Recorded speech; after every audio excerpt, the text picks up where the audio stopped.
My name is Jacob Abchikar, and I'm a medical student at UCLA, and I believe that health is a human right. My name is Katie Melamed, and I'm a medical student at UCLA, and I believe that health should be a human right. My name is Devan, Jaganath, and I believe that health is a human right. My name is Erin Chong. I'm a first-year medical student at UCLA, and I believe that health is a human right. My name is Arnav Mehta. I'm a first-year MD PhD student at UCLA and Caltech, and I believe in health as a human right. My name is Kristen Beal. I'm a first-year medical student at UCLA, and I believe that health is a human right. My name is Victoria Scott, and I'm a second-year medical student at UCLA, and I believe that healthcare is a human right. Having that right to health is essential for anyone who wants to live a successful life. And definitely think that health is a human right.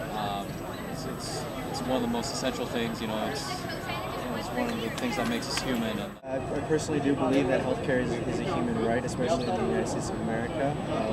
The Constitution guarantees the right to life, liberty, the pursuit of happiness. I think that healthcare falls in the categories of life and the pursuit of happiness. I've worked for 2 summers developing a microfinance program for injecting drug users in New Delhi, India. And from my experience, it is evident that injecting drug use is a major problem, and especially for high-risk communities such as homosexuals, transgendered individuals. And so it is a problem that really needs to be addressed. I've been volunteering in a clinic once a week, and it participates in needle exchange and harm reduction for heroin addicts, and it works to reduce spread of infection as well as drug use in general.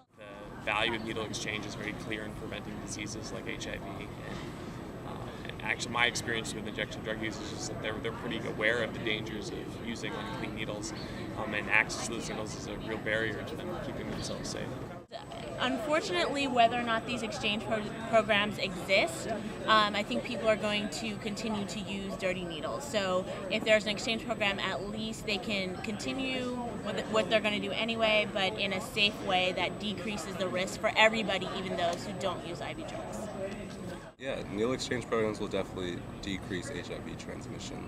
I mean, that's one of the common transmission routes of HIV, and having the ability to have clean needles and preventing repeated needle use or sharing needles or anything that can reduce this bloodborne transmission is going to be effective. That it's also economically justifiable in the sense that providing needle exchange programs is actually a very low overhead cost program, and treating somebody with end-stage liver failure due to cirrhosis, due to hepatitis C, or treating somebody for a lifelong AIDS infection or HIV infection and all the comorbidities is going to be much more expensive.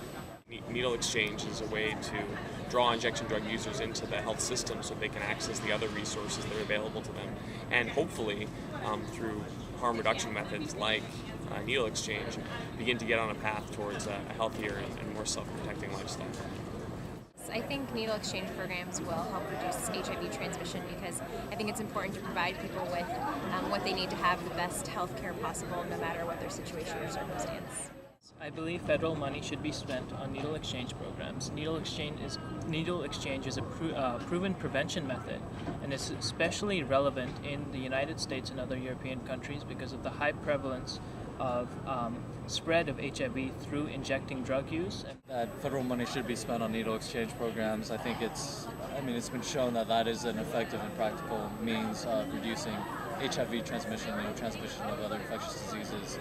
And you do have to look at the evidence and not be too drawn to ideology or anything. I believe the United States government has a responsibility to minimize the spread of HIV, since it is a growing epidemic, has showed no signs of stopping. I think it's important to also separate kind of the ideology of limiting, this kind of, a moral or somewhat social problem in terms of injection drug use from, the practical aspects of, HIV transmission via this method, and needle exchange should be focused on, that practical and very beneficial aspect.